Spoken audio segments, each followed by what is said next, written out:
This is Defense Secretary James Mattis with the head of Amazon, Jeff Bezos. These two are not only good friends, they're business partners. The Department of Defense and Amazon are currently negotiating a $5 billion deal between DoD and the world's richest man, Jeffrey Bezos, owner of Whole Foods and also the Whole Foods newspaper, Washington Post. Now, the mainstream press is reporting that this deal hasn't fully gone through yet, but for all intents and purposes, it has. $1 billion has been paid to a firm in Virginia to transfer all Department of Defense information onto the Amazon cloud. That's already happened. So Department of Defense data is now completely and exclusively stored by Jeff Bezos. This is a very concerning development in the history of the world. And this is a big part of the reason why there is so much strife and turmoil right now in the deep state.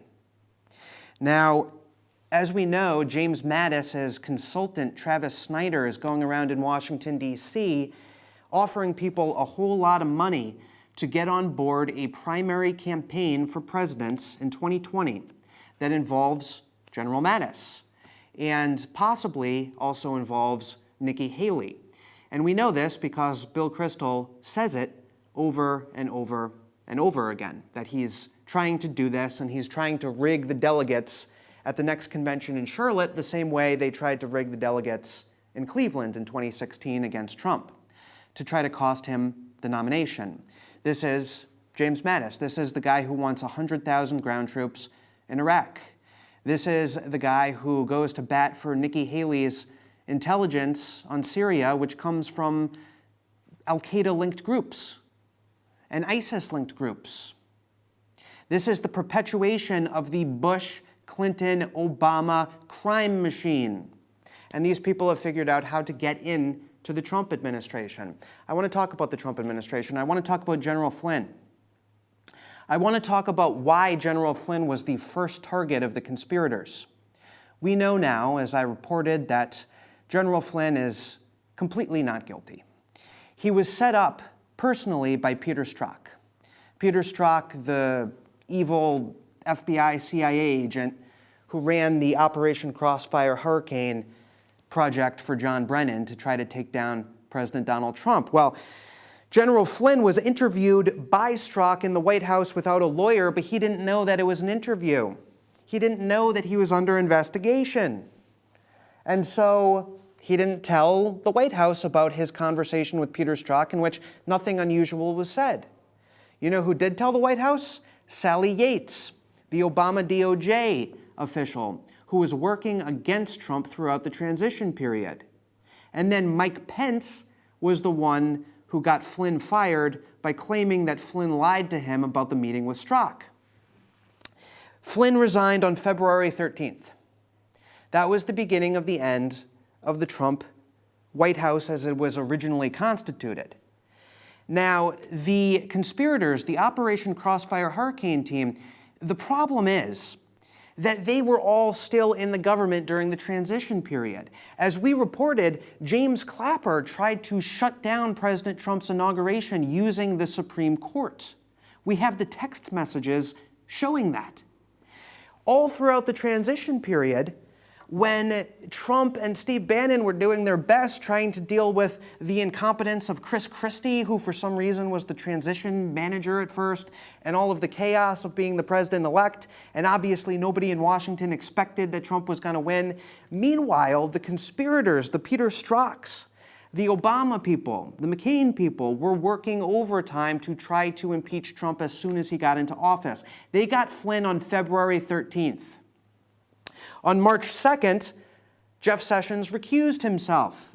And ever since then, Rod Rosenstein has been running the Department of Justice. And I remember watching CNN, which was training a camera on the White House blinds, and they peered into the Oval Office. And Trump was in there with Ivanka and Bannon, and they were all yelling at each other. And the headline was "Chaos in the White House."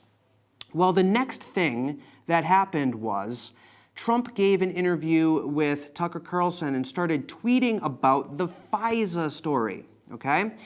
Started tweeting about the wiretap on Trump Tower. That's when the White House went on offense, and that's when all of this changed. And that's why we're in the situation we're in right now. Ever since Flynn went down, it's been a battle. They don't care if they get low-level White House staffers fired. They wanted Flynn.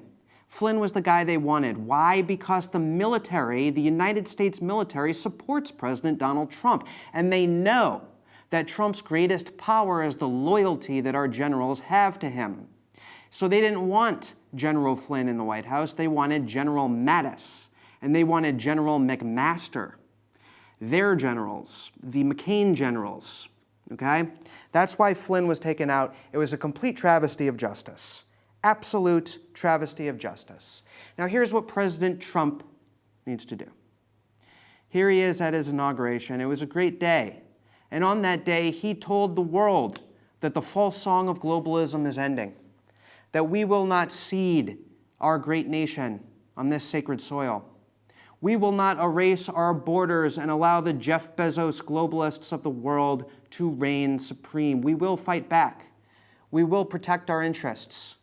We will save the United States of America. But in order to save the United States of America, first, President Trump needs to save his own administration. He needs to realize the extent of the damage that Reince Priebus did by hiring so many never-Trumpers and so many people who are against Trump in the administration and even in the White House. President Donald Trump needs to realize that the time is upon him. And by the way, everyone out there who supports President Donald Trump needs to realize that the time is upon us. Because if Republicans lose the House in the November elections, then Democrats will impeach Donald Trump. And they will try as hard as they can, working with Mitch McConnell, to get Pence into office, to be a patsy for the globalist plot. This cannot happen, and this will not happen, so long as President Donald Trump is the Commander-in-Chief. And Commander-in-Chief is the title that these conspirators fear most. Thank you.